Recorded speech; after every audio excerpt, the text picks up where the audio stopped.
Good morning बाबू। कैसे हैं आप लोग? उम्मीद करते हैं कि आप लोग बहुत अच्छे तरह से मैट्रिक की तैयारी कर रहे होंगे और तैयारी में अब तो सिर्फ रिवीजन ही बचे हैं। अब जितना ज़्यादा रिवीजन कीजिएगा उतना ही आपके लिए फ़ायदे होंगे, उतना ही ज़्यादा नंबर आप ला पाएंगे। देखिए दोस्तों, हम लोगों ने मैट्रिक में जो ऑब्जेक्टिव क्वेश्चन कहाँ कहाँ से आएंगे, खास करके एसएसटी के बारे में, तो उनके बारे में हम लोगों ने एक इकोनॉमिक्स का वीडियो देखे और फिर अभी पॉलिटी का वीडियो कुछ दिन पहले देखे थे। आज हम लोग ज्योग्राफी को देखेंगे।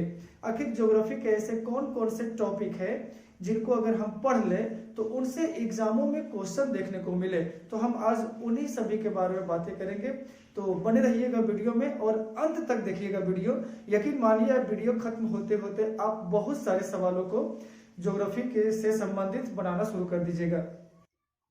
चलिए बाबू, हम लोग ज्योग्राफी को शुरू करते हैं और ये बहुत ही खास होने वाले हैं मैट्रिक परीक्षा के दृष्टिकोण से। देखिए, जब भूगोल आप पढ़े होंगे ना, तो उसमें अधिकांश चैप्टर संसाधन से ही था। मानव संसाधन हो, जल संसाधन हो, ये सारी मतलब अधिकांश चैप्टर संसाधनों से भरा पड़ा था।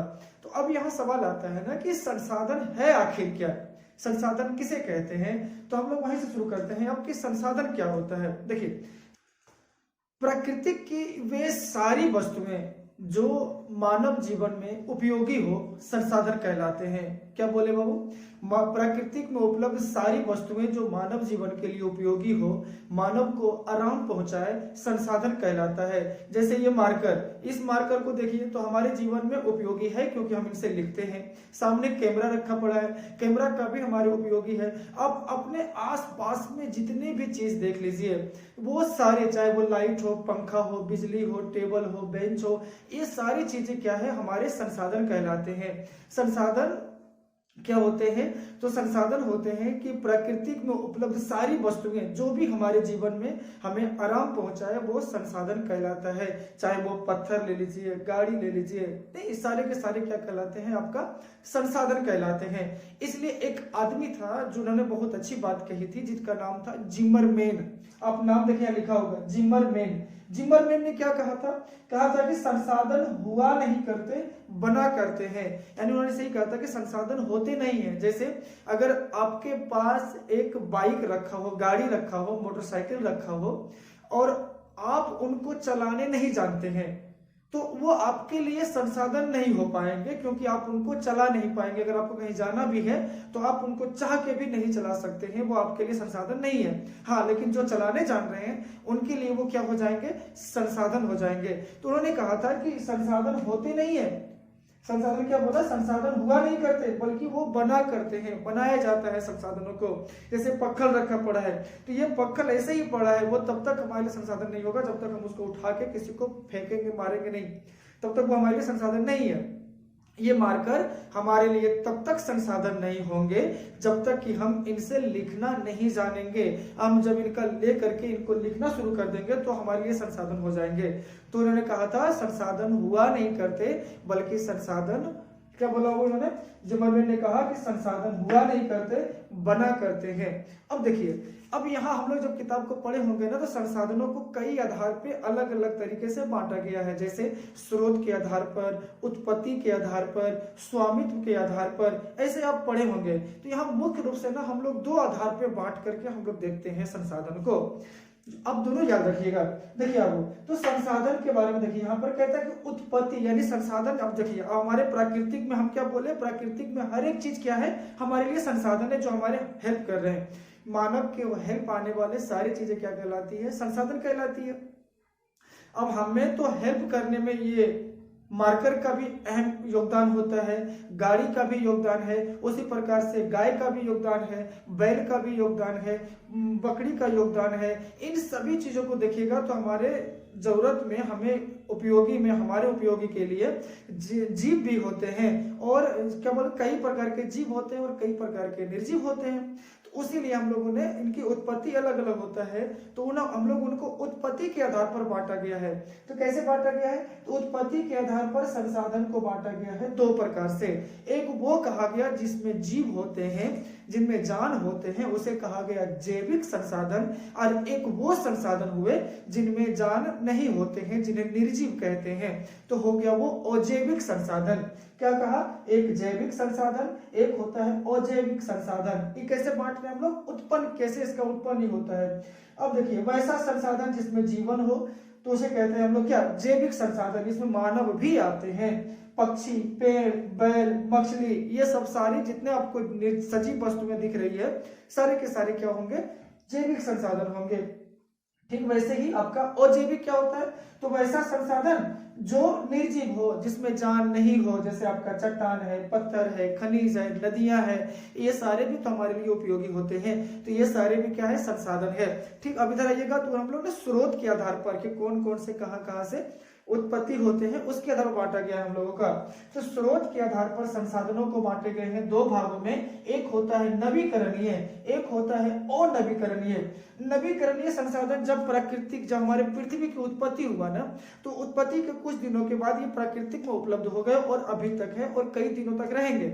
इनमें कहा गया कि नवीकरणीय ये प्राकृतिक रूप से स्वतः उपलब्ध है, जैसे हवा, पानी, सूर्य, पक्षी, नदियां, ये सब क्या हो गया। और दूसरा होता है अनवीकरणीय संसाधन। अनवीकरणीय संसाधन उसे कहते हैं ना जो प्राकृतिक के बनने के बाद इनकी उत्पत्ति हुआ और इनको बनने में काफी लंबे समय लगता है। अगर ये एक बार समाप्त हो गए ना, इसे बनने में करोड़ों साल लग जाते हैं। इसलिए कहा गया प्राकृतिक में स्वतः उपलब्ध नहीं थे और एक बार समाप्त होने पर पुनः प्राप्त नहीं कर सकते हैं। इसलिए इसे हम लोग कहते हैं अचक्रीय संसाधन भी कहते हैं इसको। और इसमें कौन कौन आएंगे? कोयला, पेट्रोलियम, खनिज, ये सारी पदार्थ आएंगे।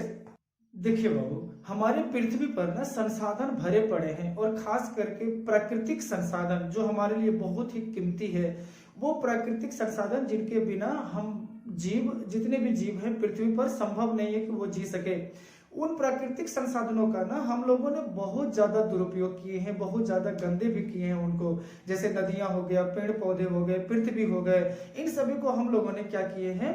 बहुत ज्यादा मात्रा में उसका दुरुपयोग किए हैं, उनको गंदा किए हैं। तो ऐसा इसलिए ना पृथ्वी पर संकट उत्पन्न लगेगा। आखिर अगर हम लोग इस तरह से पृथ्वी को बर्बाद करते रहेंगे तो एक समय ऐसा आएगा कि ना पेड़ बचेगी, ना नदियां बचेगी।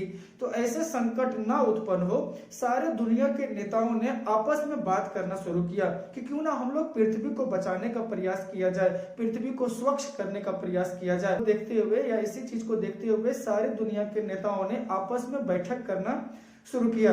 जब ये बैठक शुरू किया ना, तो इसी का नाम रखा गया पृथ्वी सम्मेलन। और टोटल 3 बार पृथ्वी सम्मेलन हुआ है। कितना बार? 3 बार। अब देखिए क्या क्या हुआ था।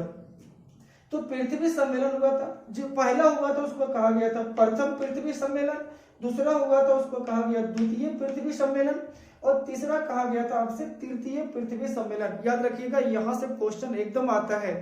देखिए बाबू, अब ये जो हुआ था ना, प्रथम पृथ्वी सम्मेलन, द्वितीय पृथ्वी और तृतीय, ये कहाँ हुआ था पहले देख लेते हैं। तो जो पहला हुआ था ना, वो हुआ था, एक देश है आपका ब्राजील, दक्षिण अमेरिका का एक देश है ब्राजील।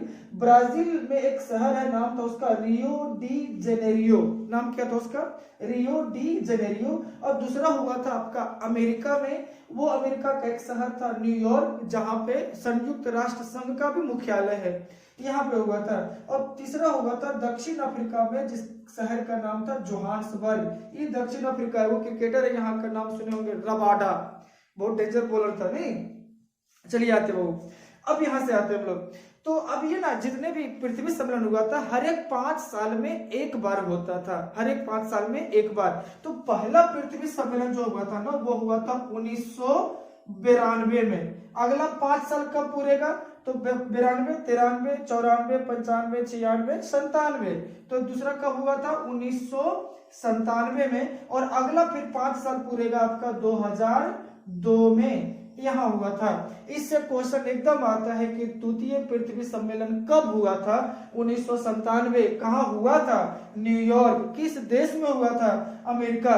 कुछ भी क्वेश्चन हो सकता है। देखिए, पर्यावरण को बचाने के लिए हर बार कोशिश करते रहे। कौन कौन से और कोशिश थे पृथ्वी सम्मेलन के अलावा, आइए देखते हैं। देखिए बाबू, तो एक हुआ था आपका विश्व शिखर सम्मेलन जो आपका स्टॉकहोम में हुआ था, जो एक देश था आपका स्विट्जरलैंड। ये हुआ था कब? तो 5 जून 1972 को हुआ था। और इसी 5 जून को ना हम लोग मनाते हैं विश्व पर्यावरण दिवस, याद रखिएगा। और ये वो होता है आपका मॉन्ट्रियल प्रोटोकॉल। इन मॉन्ट्रियल ना एक देश है आपका कनाडा, उसी का एक शहर है जिसका नाम था मॉन्ट्रियल प्रोटोकॉल। प्रोटोकॉल मतलब होता है समझौता, सम्मेलन। अब यहां से क्या था, मॉन्ट्रियल प्रोटोकॉल क्या था? तो ये हुआ था आपका 16 सितंबर 1987 को। और इस 16 सितंबर को ही ओजोन परत संरक्षण दिवस मनाते हैं। देखिए, इन मॉन्ट्रियल प्रोटोकॉल क्यों हुआ था? देखिए दोस्तों, आपको पता है ना कि हमारे जो वायुमंडल की परत है वो लगभग 5 परतों में बटा हुआ है। क्षोभ मंडल, सप्ताप मंडल, और ऊपर जाइएगा तो आपका आयन मंडल, बहिर्मंडल, इस तरह से मिलते जाते हैं। तो आपका जो समताप मंडल है ना, उस समताप मंडल में एक परत पाया जाता है जिसको कहते हैं ओजोन परत। वो ओजोन परत क्या करती है? सूर्य से आने वाली पराबैंगनी किरण से हम सभी मनुष्यों की जान रक्षा करती है। अब वो ही क्या हो रहे थे ना, धीरे धीरे जो उनकी परत थी ओजोन परत की, वो परत धीरे धीरे क्या हो रहे थे, सिकुड़ते जा रहे थे, खत्म होते जा रहे थे। इसका कारण क्या था? कारण था ना कि वो गैस आया था जिसका नाम था क्लोरोफ्लोरोकार्बन, CFC। कहता था कि ये आपका AC से, फ्रिज से, इन सभी चीजों से निकलती है, तो क्यों ना इस पर रोक लगाया जाए, इसको कुछ ऐसे बनाया जाए ताकि वहां से CFC गैस नहीं निकले। तो उन्हीं सब पे बातें करने के लिए, ओजोन परत को बचाने के लिए सम्मेलन हुआ था। नाम था उसका मॉन्ट्रियल प्रोटोकॉल, जो कनाडा में था। और ये हुआ था आपका 16 सितंबर 1987 को। और यही 16 सितंबर को हम लोग दिवस मनाते हैं, नाम है उसका ओजोन परत संरक्षण दिवस। अब एक है आपका जापान का शहर है, नाम है उसका क्योटो। क्या नाम था उसका? क्योटो। ये क्योटो प्रोटोकॉल क्यों हुआ था? जापान में हुआ था। और ये 1997 में, यानी इसके 10 साल के बाद 97 में हुआ था। और इसमें बात कहा गया था कि ग्लोबल वार्मिंग को कम करना है, CO2 यानी कार्बन डाइऑक्साइड को कम करना है। ये ग्लोबल वार्मिंग क्या होता है? तो पूरे पृथ्वी पर ना बाबू, हम लोगों ने इतना ना पेड़ पौधे काट दिए थे। तो आपको पता है कि हम लोग जो सांस लेते हैं वो लेते हैं ऑक्सीजन और छोड़ते हैं क्या? Carbon dioxide. और वही कार्बन डाइऑक्साइड को ले लेते हैं पेड़ पौधे, और वहां प्रकाश संश्लेषण की क्रिया के माध्यम से वो हमें क्या देती है? ऑक्सीजन। अब हम लोगों ने पेड़ पौधों को काट दिए और हम मनुष्यों की आबादी इतना ना बढ़ने लगा कि हम खाली CO2 छोड़ते थे और पेड़ पौधा काटना शुरू कर दिए। तो हमारे CO2 पूरे वायुमंडल में इतना ना फैल गया, गाड़ियों के धुआं वगैरह से इतना ना गर्मी आपके गैस भर गए कि ये गैस से क्या हो गया? पृथ्वी का तापमान बढ़ने लगा। तो अब इसको घटाने के लिए पेड़ पौधा लगाने की जरूरत थी, इसलिए सम्मेलन हुआ था। कौन सा? Kyoto protocol. और कहा गया था कि CO2 को कम करना है। तो बोला CO2 कम कैसे होगा? तो बोला गया कि अधिक से अधिक मात्रा में क्या लगाया जाए? पेड़ लगाया जाए। तो आपको याद रखना है, मॉन्ट्रियल प्रोटोकॉल 1987 और क्योटो प्रोटोकॉल 1997 में हुआ था। मॉन्ट्रियल कनाडा का शहर है, जबकि क्योटो जापान का एक शहर है। अगला देखते हैं बाबू। तो अगला जो आपका टॉपिक है ना, वो आपको पता है कि हमारा जो पृथ्वी है, वो पृथ्वी पर एक जगह पाए जाते हैं जल और एक जगह पाए जाते हैं स्थल। स्थल मतलब भूमि। अब यहाँ देखिए, तो भूमि में जो आपका जल है ना, तो जल में आपका लगभग कितना परसेंट है? 71% जल है और 29% क्या है? भूमि है। ये याद रखिएगा।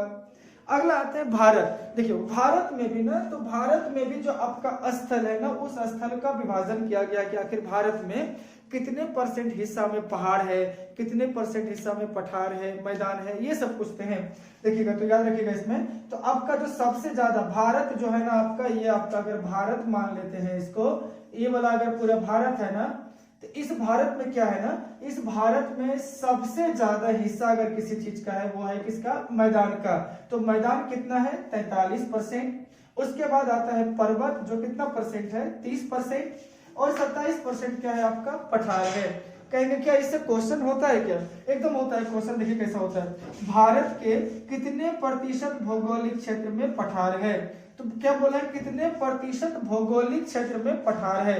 पठार कितने हैं? 27%। ऑप्शन में कहीं ना कहीं हो गए 27, यहाँ पे है। कितना परसेंट हो गया? 27। एक क्वेश्चन और आया था 2018 में कि बिहार के कितने प्रतिशत भौगोलिक क्षेत्र में जंगल या वन है? इसका आंसर कितना था? वो 7%। यानी जितने बड़े आप बिहार देख रहे हैं ना, उस बिहार का जितने भी हिस्सा है उसका 7% हिस्सा क्या है? जंगल।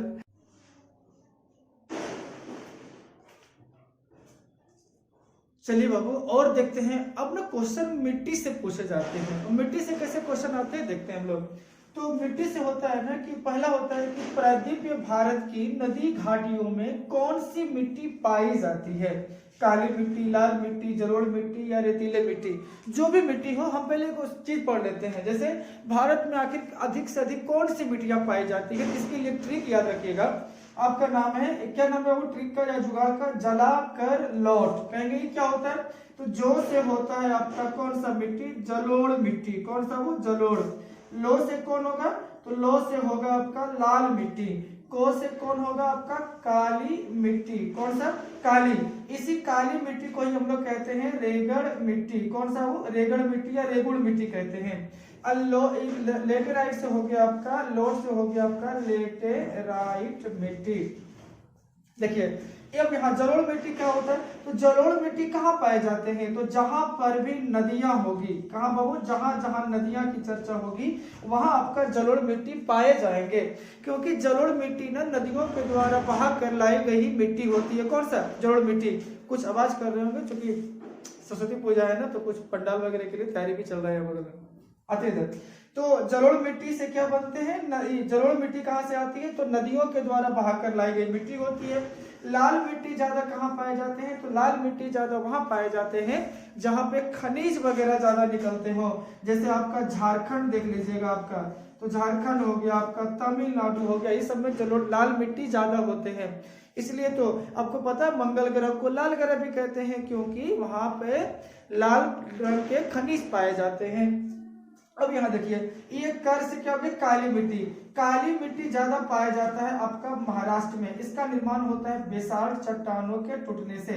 सबसे ज्यादा कहाँ पाए जाते हैं, सबसे ज्यादा कहाँ पाए जाते हैं बाबू, तो सबसे ज्यादा पाया जाता है ये कहाँ पे, महाराष्ट्र में। आपको पता है इस काली मिट्टी से एकदम क्वेश्चन आता है कौन सा, कि एगो खेती जानते होंगे आप लोग, एक खेती का नाम है आपका कपास। नाम सुने कभी कपास का। इस कपास की ज्यादा खेती किस मिट्टी में होती है, काली मिट्टी में होती है। और ये कपास का उत्पादन ज्यादा कहाँ होता है, काली मिट्टी में। और काली मिट्टी ज्यादा है कहाँ, महाराष्ट्र में। इसलिए कपास ज्यादा उत्पादन कहाँ होता है, महाराष्ट्र में उत्पादन होता है। इसलिए काली मिट्टी को ना कपासी मिट्टी भी कहा जाता है। क्या कहते हैं इसको, इसको हम लोग कहते हैं कपासी मिट्टी भी कहा जाता है। क्यों कहा जाता है, क्योंकि कपास इसमें ज्यादा होता है। अगला आपका लेटेराइट मिट्टी। लेटेराइट मिट्टी आपका दक्षिण भारत में जो आपका कर्नाटक केरल वाला हिस्सा है ना, वहां पाए जाते हैं। तो ये वाला जो मिट्टी है ना, ये मसाला के लिए बहुत अच्छा है। किसके लिए, मसाला के लिए। आप समझ में आए। अब यहाँ देखते हैं हम लोग, अब क्वेश्चन पे आते हैं। क्वेश्चन कहता है प्रायद्वीपीय भारत की नदी घाटियों में कौन सी मिट्टी पाई जाती है। तो जहां ही नदी आया, किसका चर्चा होगा, नदी का। तो नदी जहां चर्चा होगा वहां पे कौन सा मिट्टी होगा, जलोढ़ मिट्टी। देखिए कहीं ना कहीं जलोढ़ मिट्टी होंगे, आंसर ये वाला हो जाएगा जलोढ़ मिट्टी। तो अब ना जो अगला क्वेश्चन है आपका वो नदी घाटी परियोजना से है। देखिए जब हमारे देश में नदियों से ना बाढ़ आने लगे थे, नदियों के इतना विकराल रूप हो जाते थे कि उससे बहुत ज्यादा नुकसान होते थे। तो अब जब हमारे वैज्ञानिकों ने ऐसे ऐसे आविष्कार कर लिए कि हम लोग बहती धारा से बिजली उत्पन्न कर सकते हैं, तो सारे देशों में ना बहती हुई नदियों से क्या किया, वहां डैम बना करके उनसे क्या करना शुरू किया, बिजली पर निकालना शुरू किया डैम बना करके। और डैम बना करके पानियों को भी रोक लिया, मछली पालन कर सकते थे। और डैम बनाने के बाद उसके ऊपर से गाड़ियां चला सकते थे। तो एक डैम बनाने से ना बहुत ज्यादा सहूलियत होने लगे थे हम लोगों को, क्योंकि डैम बनाने से बाढ़ रुक गया था, मछली पालन आसानी से हो रहे थे, बिजली उत्पादन अच्छे से हो रहे थे, सिंचाई भी बढ़िया से हो रहे थे। तो इतने सारे फायदा हो रहे थे एक बांध को बना लेने से। इसलिए इसका नाम रखा गया था बहुउद्देशीय परियोजना। यानी एक काम करेंगे और इससे बहुत ज्यादा उद्देश्य की प्राप्ति हो जाएगी हमें, बहुउद्देशीय परियोजना। तो बहुउद्देशीय नदी घाटी परियोजना के बारे में हम लोग देखेंगे। देखिए बाबू, इससे जब इतना सारे फायदा थे ना, इतने सारा इससे फायदा हो रहे थे कि पंडित जवाहरलाल नेहरू ने इन्हें कहा था आधुनिक भारत का मंदिर। देखिए आधुनिक भारत का मंदिर बहुउद्देशीय नदी घाटी परियोजना को किसने कहा था, तो पंडित जवाहरलाल नेहरू ने कहा था कि जो आपका बहुउद्देशीय नदी घाटी परियोजना है ना, वह भारत के यानी आधुनिक भारत का मंदिर है वो। अब आते हैं कि इसमें कौन कौन से बहुउद्देशीय परियोजना है जो हमारे लिए महत्वपूर्ण है और एग्जाम में आ सकते हैं। देखिए बाबू, पहला देखते हैं हम लोग, तो स्वतंत्र भारत के प्रथम नदी घाटी परियोजना जो था ना, उसका नाम था दामोदर नदी घाटी परियोजना। ये आपका बंगाल में पहले बहती थी। बंगाल में इसको पहले शौक कहा जाता था, जैसे अभी बिहार का शौक कहते हैं किसको, कोसी नदी को, उसी प्रकार बंगाल का शौक कहा जाता था कौन, दामोदर नदी घाटी परियोजना। लेकिन इस पे जब इसमें दामोदर नदी थे, लेकिन जब इसमें बहुउद्देशीय नदी घाटी परियोजना के माध्यम से जब इसे बांध बना दिया गया ना, तो इससे हमें बाढ़ आना कम हो गया। तो ये हो गया स्वतंत्र भारत के प्रथम नदी घाटी परियोजना कौन था, आपका दामोदर नदी था। अब आते हैं कुछ परियोजना देख लेते हैं हम लोग। तो पहला आपका भाखड़ा नांगल परियोजना जो आपका है सतलज नदी पर है। हीराकुंड बांध महानदी पर है। नागा अर्जुन सागर बांध कहाँ पे है, कृष्णा नदी पर है। और रिहंद परियोजना सोन नदी पर है। ये आपको देखने को मिलेंगे। देखिए हीराकुंड कैसे याद रखें, देखिए हीराकुंड, अब देखिए यहाँ पर एक शब्द आया आपका हीरा, आया है ना, हीरा। अब बताओ हीरा किसके पास होगा, जो आदमी महान होगा। तो हीराकुंड बांध, जैसे आगे हीरा, तो हीरा उसी के पास होगा जो महान होगा। तो किस नदी पर है, तो महानदी पर है। नदी यहाँ लग रही है, महानदी पर है। ये उड़ीसा में बहते हैं। कहाँ पे है, उड़ीसा में है आपका। अब यहाँ पे आते हैं नागा अर्जुन सागर बांध। देखिए अब नागा अर्जुन सागर बांध किस नदी पे है, तो कृष्णा नदी पर है। नाग, शेष नाग देखे हैं, शेष नाग के ऊपर कहते हैं कृष्ण भगवान चढ़ गए थे। तो नागा अर्जुन सागर बांध से क्या, जैसे नाग शब्द आएगा तो नाग से क्या रखे, कृष्ण। तो नागा अर्जुन सागर बांध किस पे था, तो कृष्ण नदी पे था। एक आपका बिहार में आपका रिहंद परियोजना जो कौन नदी पे है, आपका सोन नदी के ऊपर है रिहंद परियोजना। अब देखिए यहाँ पे एक और क्वेश्चन आता है आपका, ये जो भाखड़ा नांगल परियोजना है ना, जो किस नदी से आती है, सतलुज नदी से आती है। इस नदी पर ना एगो बना दिया है, क्या पता है, इस नदी से एगो निकाला गया है नहर। इस नहर का नाम रखा है इंदिरा गांधी नहर। क्या नाम रखा है वो, इंदिरा गांधी नहर। ये भारत का ना सबसे बड़ा नहर है। भारत का सबसे बड़ा नहर कौन सा है, सबसे बड़ा नहर कौन सा है, इंदिरा गांधी नहर। कहीं कहाँ चलता है, तो आपका जो राजस्थान है ना, आपको पता है राजस्थान में बहुत फैला हुआ मरुस्थल है वहां पे, जिसको हम लोग कहते हैं थार मरुस्थल। हालांकि अभी वो कार चला है थार, लेकिन एक थार मरुस्थल भी है जो राजस्थान में है। तो इस नहर में जो वहां पे मरुस्थल वाले हिस्सा में लोगों को जीवन देने के लिए, वहां पानी की सुविधाएं पहुंचाने के लिए, इस डैम से ना, भाखड़ा नांगल बांध से एक नहर निकाला गया है। उस नहर का नाम है क्या बाबू, इंदिरा गांधी नहर है। और भारत का ये सबसे बड़ा नहर है जो कहाँ बहती है, ये बहती है आपका कहाँ, राजस्थान में बहती है। कहाँ बहता है वो, तो राजस्थान में बहती है। अगला क्वेश्चन देखते हैं। अगला क्वेश्चन है कि राष्ट्रीय वन नीति 1952 में आया था। तो राष्ट्रीय वन नीति के अनुसार देश में कुल भूमि का कितना प्रतिशत वन रहना चाहिए। आखिर ये क्वेश्चन कहता क्या है, देखिए बाबू, क्वेश्चन कह रहा है ना कि हमारा जो पृथ्वी है, या अगर हम जिस देश में, जैसे भारत में है, तो भारत में है, तो भारत की जितनी भी भूमि है, उस भूमि के कितने हिस्से में जंगल होना चाहिए, वन होना चाहिए, ताकि हमारा पर्यावरण क्या रहे, शुद्ध रहे। तो इसीलिए एक नियम बना था जो 1952 में आया था। वही कहता है कितने वन होना चाहिए, तो इन्होंने कहता है कि 33% जितना आपका भूमि है उसका कम से कम 33% हिस्सा में क्या होना चाहिए, जंगल होना चाहिए।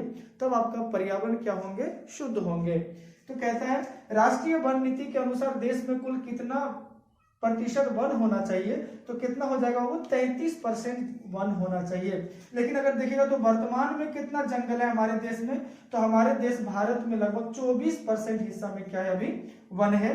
अब यहाँ देखिए अब सबसे ज्यादा जंगल कहाँ पाए जाते हैं, तो सबसे ज्यादा जंगल पाए जाते हैं भारत में कहाँ, मध्य प्रदेश। सेकंड में है आपका अरुणाचल प्रदेश, और तीसरा है आपका छत्तीसगढ़। 3 गो है सबसे ज्यादा, कहाँ, मध्य प्रदेश, फिर अरुणाचल प्रदेश, फिर कौन सा, छत्तीसगढ़। यानी सबसे ज्यादा जंगल कहाँ पाया जाता है, तो सबसे ज्यादा जंगल कहाँ पाए जाते हैं, तो मध्य प्रदेश में। देखिए बाबू, पर्यावरण के नुकसान होने के साथ साथ ना पृथ्वी पर आपके जीव जंतुओं को भी बहुत ज्यादा नुकसान हो रहे थे। उनकी भी संख्याएं क्या हो रही थी, घटते जा रही थी। तो उनकी संख्याएं ना घटे, उनकी संख्याओं में भी वृद्धि करने के लिए ना सरकार के द्वारा, भारत सरकार के द्वारा कई प्रयास किए गए और कई राष्ट्रीय उद्यान बनाए गए, कई जैव मंडल आरक्षित क्षेत्र बनाए गए, ताकि वहां पे जीवों को संरक्षित रखा जा सके। अब जैसे यहाँ देखते हैं हम लोग, तो अब यहाँ से क्या होता है ना कि अब हमारे भारत में ना लगभग 18 जीव मंडल आरक्षित क्षेत्र है, जहाँ पे क्या करते हैं, जीवों को रखा जाता है, अलग अलग जानवरों को रखा जाता है, जैसे शेर हो गया, सियार हो गया। अभी आप देखे होंगे ना, जैसे वो चीता आया था अभी, तो चीता को कहाँ रखा गया, मध्य प्रदेश के कूनो नेशनल पार्क में रखा गया, लिख देंगे अभी, तो वहां पे रखा गया चीता को। तो ऐसे कई प्रकार के राष्ट्रीय उद्यान बनाए जाते हैं। तो हमारे भारत में लगभग कितने, अभी 18 जैव मंडल आरक्षित क्षेत्र है। कितने हैं, इसकी संख्या कितनी, 18। इसमें जो सबसे बड़ा जैव मंडल आरक्षित क्षेत्र है ना, वो मन्नार की खाड़ी है। देखिए मन्नार की खाड़ी कहाँ है ना, आपका ये जो भारत का दक्षिण वाला हिस्सा है ना, और यहाँ पर है आपका श्रीलंका, ये तमिलनाडु में है। कहाँ पे बाबू, ये वाला तमिलनाडु। तो तमिलनाडु में ये वाला हिस्सा में क्या है आपका, मन्नार की खाड़ी में है, कुछ हिस्सा पानी में भी है इसका। तो मन्नार की खाड़ी में है कौन सा, सबसे बड़ा जैव मंडल आरक्षित क्षेत्र कौन सा आपका, मन्नार की खाड़ी है। अब कुछ जैव मंडल आरक्षित क्षेत्र है, या तो आप ये 18 को याद कर लीजिए, या तो कुछ है जो लिखे हैं, इनको भी याद रखिएगा तो आपका काम हो जाएगा। कौन कौन सा वो, तो सबसे पहले याद रखिएगा नंदा देवी। कौन सा, नंदा देवी जैव मंडल आरक्षित क्षेत्र, ये आपका है उत्तराखंड में। उसके बाद आइएगा तो असम में 2 गो है, एक है मानस, एक है डिब्रू सिखोया। तो मानस और डिब्रू सिखोया जैव मंडल आरक्षित क्षेत्र कहाँ है आपका, असम में है। उसी प्रकार आइएगा नोकरेक, तो नोकरेक कहाँ पे है आपका, मेघालय में है। और इस सुंदरबन कहाँ पे है, सुंदरबन आपका पश्चिम बंगाल में है। सिमलीपाल आपका उड़ीसा में, कंचनजंगा सिक्किम में। और मध्य प्रदेश में 2 गो है, एक है आपका पंचमढ़ी और एक है आपका पन्ना। ये दोनों आपका कहाँ है, मध्य प्रदेश में है। और ये जो पन्ना जैव मंडल आरक्षित क्षेत्र है वो सबसे नवीनतम जैव मंडल आरक्षित क्षेत्र है। अब यही मध्य प्रदेश में ना एक और नेशनल पार्क है, जिसका नाम है कूनो नेशनल पार्क। क्या नाम है उसका, कूनो नेशनल पार्क। कहेंगे इसका नाम क्यों, इसका भी नाम याद रखिएगा, क्योंकि अभी न्यूज देखे होंगे ना, हमारे नामीबिया से, अफ्रीका महादेश का एक देश है नामीबिया, वहां से ना हमारे देश में सरकार के द्वारा चीता लाया गया है। चीता नहीं, सबसे तेज दौड़ने वाला जानवर भी कौन है, चीता। उन चीताओं को लाया गया था, और उन चीताओं को कहाँ रखा गया है, तो कूनो नेशनल पार्क में रखा गया, जो कहाँ पे है, मध्य प्रदेश में है। इतने आपको नेशनल पार्क जैव मंडल आरक्षित क्षेत्र याद रखना होगा। आपने कोयला तो देखे होंगे, लोहा भी देखे होंगे, लेकिन इन सब के भी कई प्रकार होते हैं, वो सब हम देखेंगे अभी। तो आइए शुरू करते हैं कोयला से। तो कोयला के कितने प्रकार होते हैं बाबू, तो कोयले के 4 प्रकार होते हैं। कौन कौन सा, एंथ्रासाइड, आपका बिटुमिनस, लिग्नाइट और पीट। कौन कौन, एंथ्रासाइड, बिटुमिनस, लिग्नाइट और पीट। कहेंगे क्या होता है, हाँ ये सब कोयले के प्रकार है बाबू। तो एंथ्रासाइड ये सबसे अच्छा कोयला होता है, तो आपसे पूछेगा सबसे अच्छे कोयला कौन सा है, तो एंथ्रासाइड। और सबसे खराब कोयला कौन सा है, तो आपका कहेगा पीट। इस सब में कार्बन के मात्रा के हिसाब से निकाला जाता है। तो इसको जलाएंगे तो खूब धुआं होगा, इसको जलाएंगे तो धुआं नहीं के बराबर होगा और उष्मा ज्यादा देगा। तो सबसे अच्छा कोयला एंथ्रासाइड, और सबसे फालतू कोयला कौन सा बाबू, सबसे खराब कोयला आपका पीट है। याद कैसे रखिएगा, तो आप 4-5 बार बोलिएगा ना, याद हो जाएगा। ABLP, क्या क्या बोलिएगा वो, ABLP। एंथ्रासाइड, बिटुमिनस, कौन सा है, लिग्नाइट और पीट है आपका। उसी प्रकार लोहा के भी 4 प्रकार होते हैं, हेमाटाइट, मैग्नेटाइट, लाइमोनाइट और सीडेराइट। ये सब प्रकार है किसका, लोहा का। ये दोनों आपको याद रखना होगा, क्योंकि 4 को इसका भी प्रकार है, 4 इसका भी है। नाम क्या इसका, हेमाटाइट, मैग्नेटाइट, लाइमोनाइट, सीडेराइट। सबसे अच्छा लोहा होता है हेमाटाइट, और सबसे खराब लोहा होता है सीडेराइट। उसी प्रकार अभ्रक के भी 3 प्रकार होते हैं, मस्कोवाइट, बायोटाइट और फ्लोगोपाइट। इसे कहते हैं हम लोग सफेद अभ्रक, इसे कहते हैं काला अभ्रक, और इसे कहते हैं भूरा अभ्रक। अब देखिए एक ना आपके झारखंड में एक बंगाल रूबी नाम करके, यानी बंगाल रूबी जो अभ्रक का एक प्रकार है, उसी नाम से मिलता है बंगाल रूबी। लेकिन ये बंगाल रूबी बंगाल में नहीं बल्कि कहाँ मिलता है, झारखंड में मिलता है। ये याद रखिएगा। तो आपको ये याद रखना ही पड़ेगा, कोयला के 4 प्रकार, एंथ्रासाइड, बिटुमिनस, लिग्नाइट और पीट। ABLP आपको याद रखना होगा। अब ना हम लोग बहुत सारे कुआं तो बहुत देखे हैं, पानी वाला कुआं नहीं, लेकिन कई सारे ऐसे देश है, आपका इराक हो गया, सीरिया हो गया, सऊदी अरब हो गया, इस समय तो तेल ही मिलते हैं, तेल की वजह से बहुत ज्यादा फेमस हो गए हैं। उसी प्रकार भारत में भी ना एक दो जगह है जहां से तेल निकलता है। क्या निकलता है? तेल। देखिए तो कौन कौन सा तेल है, तो आप एक क्षेत्र नाम सुने होंगे, डिगबोई, जो असम में है आपका, है ना। तो असम में कौन सा है वो? असम में डिगबोई है। तो भारत का प्रथम तेल कुआं कहाँ मिला था? तो डिगबोई में मिला था, जो कहाँ है? असम में है। और आपका एक है बम्बई हाई। ये बम्बई हाई कहाँ है? देखियो बम्बई हाई है ना कि आपका ये वाला अगर भारत है ना, तो यहाँ पे है आपका बम्बई, और इधर आपका पता है किधर है आपका अरब सागर। तो बम्बई से थोड़ा सा इधर आइएगा ना, तो आपको मिलेगा क्या? बम्बई हाई। यहाँ पर भी क्या निकला है? तेल निकलने की सब निकला है। यहाँ से कहाँ से? बम्बई हाई से। तो भारत में सबसे ज्यादा तेल कहाँ से निकलता है? अभी अरब सागर में है बम्बई हाई, यहाँ से भी तेल निकला है।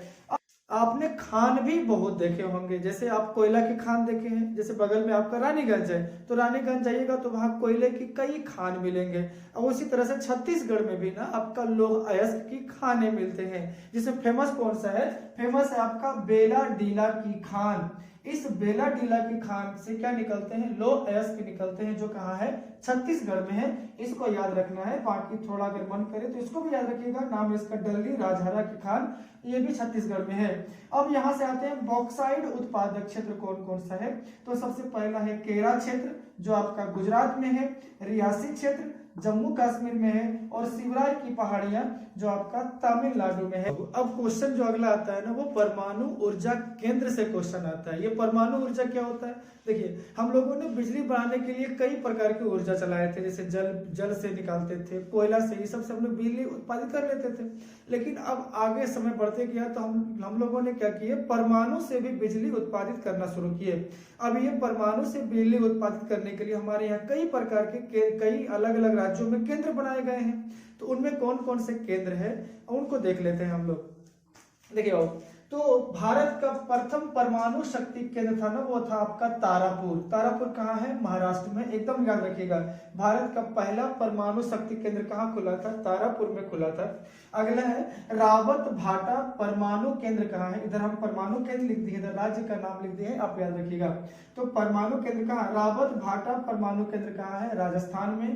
काकरापारा कहाँ है? गुजरात में। और नरोरा यूपी में। केगा कहाँ है? कर्नाटक में। और कुंडलकुलम और कलपक्कम कहाँ है? तमिलनाडु में है। इतने परमाणु शक्ति केंद्र हैं, ये आपको याद रखना है। अच्छा, आपको याद है कि हम लोग परमाणु शक्ति संपन्न देश कब बने थे, यानी हम लोग के पास परमाणु बम कब आया था? आपको याद होगा 18 मई नहीं, 18 मई 1974 राजस्थान का एक आपका नाम था क्या? पोखरण में हम लोगों ने प्रथम परमाणु परीक्षण किया था 18 मई 1974 में। अगला जो टॉपिक है वो कृषि से है। कृषि से भी क्वेश्चन आते हैं। अब हम लोग कृषि से हैं और हम लोग खुद किसान हैं, तो हम लोग को बढ़िया से पता होना चाहिए कृषि आखिर होते कितने हैं। तो हम लोग देखते हैं ना, कृषि बता देखते हैं कृषि के प्रकार कितने हैं। तो कृषि के मुख्य रूप से 3 प्रकार होते हैं। कौन कौन से कृषि होते हैं बाबू? एक कृषि होते हैं जिसको कहते हैं निर्वहन कृषि। निर्वहन कृषि उसे कहते हैं जब कोई अपने जीवन यापन के लिए खेती करता है ना, केवल अपने खाने पीने के लिए 2-4 कट्ठा लगा देगा और ओकरे में क्या करेगा? साल भर खाएगा बैठ के, और बेचना उसने उसको नहीं है, यानी केवल अपने पूर्ति के लिए जब खेती करते हैं तो क्या कहलाता है? निर्वहन कृषि कहलाता है। आप देखिएगा अपने आसपास में, या हम लोग सब निर्वहन कृषि ही करते हैं, बहुत कम होता है कि बेचते हैं हम लोग। दूसरा होता है स्थानांतरित कृषि। स्थानांतरित कृषि क्या होता है? यहाँ लिखा होगा स्थानांतरित कृषि। ये स्थानांतरित कृषि क्या होता है ना, कि जब हम लोग पहाड़ों पे रहते थे ना, जनजाति लोग जब पहाड़ों पे रहते हैं तो वो लोग क्या करते हैं, जंगल वगैरह को काट काट के सफा कर देते हैं और वहीं से उसी में खेती करते हैं। जब वहां पे उसकी उपजाऊ क्षमता खत्म हो जाते हैं, फिर नए जंगल की तलाश करते हैं, फिर वहां से काटता है और फिर वहां खेती करता है। इसी को हम लोग कहते थे झूम खेती। क्या बोलते थे इसको? झूम कृषि या झूम खेती बोलते हैं इसको। क्या बोलते थे इसको? झूम कृषि कहते थे इसको, ये झूम कृषि होता था। अब इनके ऊपर ना सरकार क्या कर दिया है, बैन कर दिया है कि अब नहीं कर सकते, क्योंकि इससे पर्यावरण जंगल ना बहुत ज्यादा मात्रा में कट जाते थे, इसलिए सरकार इस पर रोक लगा दिए हैं। ये अक्सर होते थे कहाँ, तो पहाड़ी क्षेत्रों में, जहाँ पहाड़ ज्यादा होते थे वहीं पे स्थानांतरित कृषि ज्यादा होता था। जैसे आपका उत्तराखंड हो गया, हिमाचल प्रदेश हो गया, सिक्किम हो गया, अरुणाचल प्रदेश हो गया, ये सब राज्यों में क्या होते थे, अधिक होते थे स्थानांतरित कृषि। एक होता है जब हम व्यापार की दृष्टि से, बिजनेस की दृष्टि से खेती करते हैं, उसे कहते हैं हम लोग व्यापारिक कृषि। व्यापारिक कृषि क्या होता है, तो व्यापारिक कृषि होता है जब हम लोग कोई भी खेती व्यापार की दृष्टि से करते हैं कि हमें बेचना है। इसमें थोड़ा महंगा होता है, ज्यादा खर्चीला होता है खेती। जैसे इसमें कौन कौन सा खेती होता है, चाय का, कॉफी का, रबड़ का, आम का, लीची का, ये सब का खेती हम लोग करते हैं। तो खेती कितने प्रकार का, 3 प्रकार का, निर्वहन कृषि, झूम कृषि और एक होता है आपका व्यापारिक कृषि।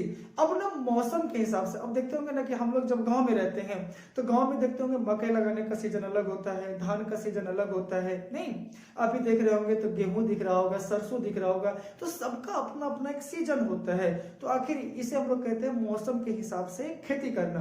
तो मौसम के आधार पर ना भारत में खेती को 3 प्रकार से बांटा गया है। भारत बोलिए, बिहार बोलिए, कौन कौन सा है, तो मौसम के अनुसार खेती कितने प्रकार का, 3 प्रकार का। एक होता है खरीफ फसल, एक होता है रबी फसल, एक होता है जायद। इसी जायद को गर्मा या नकदी फसल कहते हैं।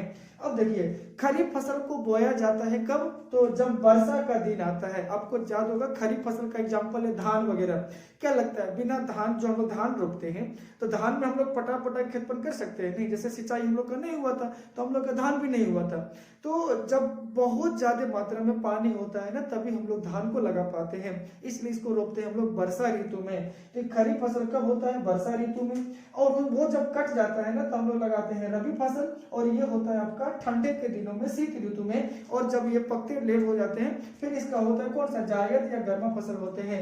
इसका देखो, इसका बुआई कब होता है, तो इसकी जून जुलाई में बुआई हो जाता है और काट देते हैं कब, अक्टूबर नवंबर में। जबकि इसका बुआई हो जाता है नवंबर दिसंबर में, और इसकी कटाई होता है अप्रैल मई तक में हो जाता है। और फिर मई जून में आपका जो गर्मी के दिन में फल लगती फसल होते हैं उसको लगाया जाता है। अब इसका खरीफ फसल का एग्जांपल कौन कौन सा याद रखिएगा, धान, एकदम याद रखिएगा, धान, मकई, बाजरा, जौ, मूंगफली, ये सब क्या होता है हम लोग खरीफ फसल का एग्जांपल है। जबकि रबी फसल का एग्जांपल है गेहूं, इसका याद रखिएगा, गेहूं, चना, मटर, सरसों। अभी अभी अभी जो हम लोग का सीजन चल रहा है वो रबी फसल का सीजन है। अभी आसपास में देखते होंगे गेहूं, सरसों का फूल बहुत ज्यादा दिख रहा होगा, बहुत सारा खेती हो रहा होगा। और ये जायद फसल या गर्मी फसल या नकदी फसल, इसे हम लोग नकदी फसल इसलिए कहते हैं क्योंकि ये खेत से ही बिक जाते हैं, आसानी से बिक जाते हैं। जैसे इसमें कौन कौन आएगा, खीरा, तरबूज, ककड़ी, खीरा।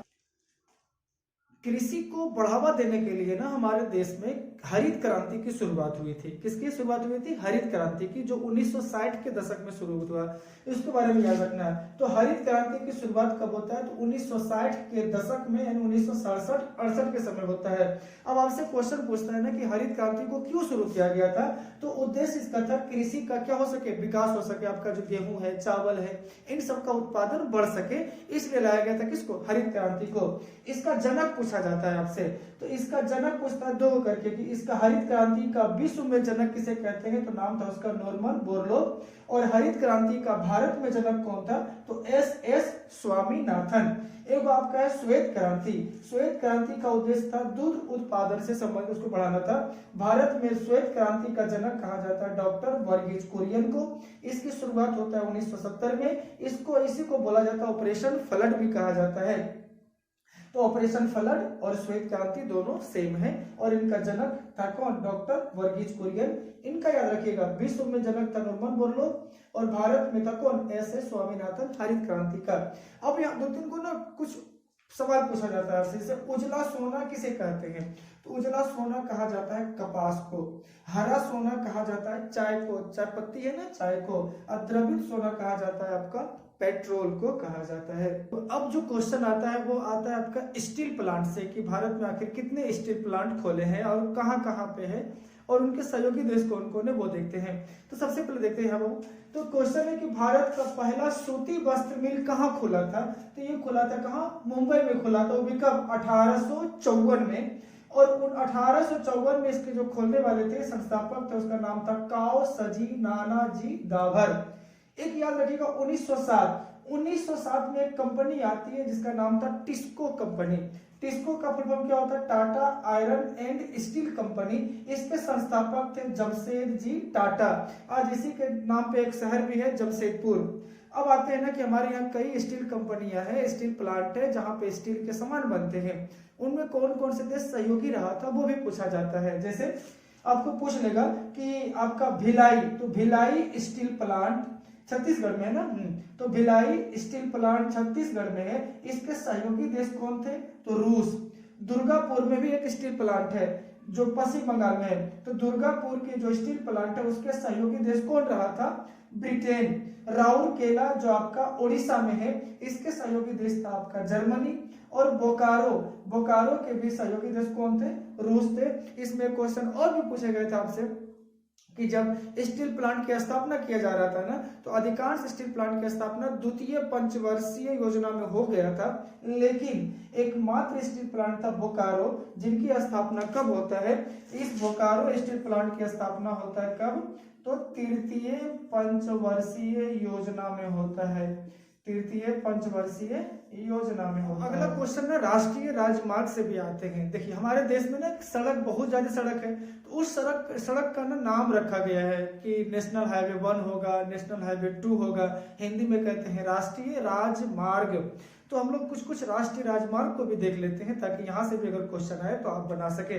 देखिए बाबू, हम भारत के नक्शा से याद करते हैं, तो ये भारत का नक्शा दिख रहा है आपको, ये बीचों बीच में आपका होगा कौन? दिल्ली। अब दिल्ली होगा, अब दिल्ली से ऊपर जाइएगा आपको मिलेगा एक शहर जो पंजाब में है, उसका नाम है आपका अमृतसर। यहीं पर आपका स्वर्ण मंदिर, ये हो गया। अब यहाँ पे आइएगा महाराष्ट्र है, तो यहाँ पे आपको मिलेगा कौन? मुंबई। कौन मिलेगा? वो मुंबई। यहाँ आइएगा नीचे में तमिलनाडु में है, तो तमिलनाडु में आपको मिलेगा कौन? चेन्नई। कौन मिलेगा? चेन्नई। और बंगाल में आइएगा तो बंगाल में आपको देखने को मिलेगा कोलकाता। अगर यहाँ तक है बाकी याद हो जाएगा। देखिए तो पहला है कौन? National highway 1। तो नेशनल हाईवे 1 कहाँ से जाता है? तो दिल्ली से अमृतसर। कहाँ जाता है वो? ये वाला 1 वाला कहाँ जाता है? दिल्ली से अमृतसर। अगला है नेशनल हाईवे 2, कहाँ जाएगा ये? दिल्ली से कोलकाता। कहाँ जाएगा ये? दिल्ली से कोलकाता। ये हो गया दूसरा, दिल्ली से कोलकाता। तीसरा है आपका आगरा से मुंबई। अब यूपी में ही है, तो यहाँ पे होगा आपका कौन? एक शहर है आगरा, और आगरा से कहाँ जाती है ये? मुंबई। कौन? नेशनल हाईवे 3 कहाँ जाती है? आगरा से मुंबई। और चौथा जाता है कहाँ? मुंबई से चेन्नई। और चेन्नई से कहाँ जाता है? पांचवा जाता है नेशनल 5, ये चौथा हो गया। नेशनल हाईवे 4 राष्ट्रीय राजमार्ग 4 कहाँ जाता है? मुंबई से चेन्नई। और पांचवा जाता है आपका चेन्नई से कहाँ? कोलकाता। कहाँ जाता है? चेन्नई से कोलकाता। और छठा जाता है फिर कोलकाता से मुंबई। छठा कहाँ जाएगा ये? कोलकाता से मुंबई। ये हो गया आपका छठा। अब देखिए यहाँ से पहले और देखिए सातवां कहाँ जाता है? सातवां है आपका वाराणसी, यूपी में ही है वाराणसी। तो वाराणसी से जाता है ये कहाँ? कन्याकुमारी। कहाँ जाता है वो? कन्याकुमारी जाता है कौन? सातवां। तो भारत का सबसे लंबा राजमार्ग कौन होता है? वाराणसी से कन्याकुमारी जो सातवां है। तो ये सबसे बड़ा होता है आपका राष्ट्रीय राजमार्ग। अब याद कैसे करना है बाबू? देखिए पहला बोला तो सबसे पहला कहाँ जाएगा? दिल्ली से आगरा। दूसरा कहाँ जाएगा? दिल्ली से कोलकाता। तीसरा कहाँ जाएगा? दिल्ली से मुंबई। चौथा कहाँ जाएगा? मुंबई से चेन्नई। पांचवा कहाँ जाएगा? चेन्नई से कोलकाता। छठा कहाँ जाएगा? तो कोलकाता से मुंबई। सातवां कहाँ जाएगा? वाराणसी से कन्याकुमारी। अब देखिए ये जो 4 शहर दिख रहा है आपको, यहाँ से यहाँ मैंने मुंबई, चेन्नई, कोलकाता और दिल्ली, इन चारों शहर को देखिएगा ना, तो इन चारों शहर को रखा गया कहाँ? स्वर्णिम चतुर्भुज में। कहाँ रखा गया है? स्वर्णिम चतुर्भुज कहा जाता है इसे, क्योंकि चतुर्भुज बनता है। तो क्वेश्चन आएगा तो स्वर्णिम चतुर्भुज में कितने शहर आते हैं? 4 शहर आते हैं। उस शहर का नाम याद रखना है आपका दिल्ली, फिर कौन है आपका? मुंबई, फिर मुंबई के बाद कौन आएगा? चेन्नई, फिर चेन्नई के बाद कौन आता है आपका? कोलकाता। ये आपको याद रखना है कि जो स्वर्णिम चतुर्भुज के अंतर्गत कौन शहर आते हैं, तो दिल्ली, मुंबई, चेन्नई, कोलकाता, दिल्ली, मुंबई, चेन्नई, कोलकाता, दिल्ली, मुंबई, चेन्नई, कोलकाता। ये भी क्वेश्चन पूछे जाते हैं। अब यहाँ से हो गया ना, अब क्या करता है ना, एगो अभी अब जो कि यहाँ इधर हो गया आपका उत्तर, इधर हो गया आपका दक्षिणी, तो उत्तर से दक्षिण भी आने के लिए रास्ता मिलाया गया, जिसको बोलते हैं हम लोग उत्तर दक्षिण गलियारा। ये उत्तर दक्षिण गलियारा कहाँ से आती है, तो आपका कश्मीर में एक शहर है, नाम है उसका श्रीनगर। तो श्रीनगर से लेकर के चलती है कहाँ, कन्याकुमारी, इसको कहते हैं उत्तर दक्षिण गलियारा। और एक हो जाती है यहाँ पूरब से लेकर के असम के सिलचर तक, उसे कहते हैं पूरब पश्चिम गलियारा। ये जाता है आपका सिलचर से लेकर कहाँ तक, पोरबंदर आपका कहाँ है, गुजरात में, जहाँ गांधी जी का जन्म हुआ था। अब हम लोग बिहार के बारे में देख लेते हैं कि बिहार से कौन कौन से जिला है जिसका नाम आते हैं और एग्जाम में पूछे भी जाते हैं। तो बिहार देखते हैं सबसे पहले, तो बिहार का क्षेत्रफल कितना है, 94,163 किलोमीटर। और बिहार की जो साक्षरता 2011 में जब जनगणना हुआ था ना, उस समय बिहार की साक्षरता रही थी 61.8%।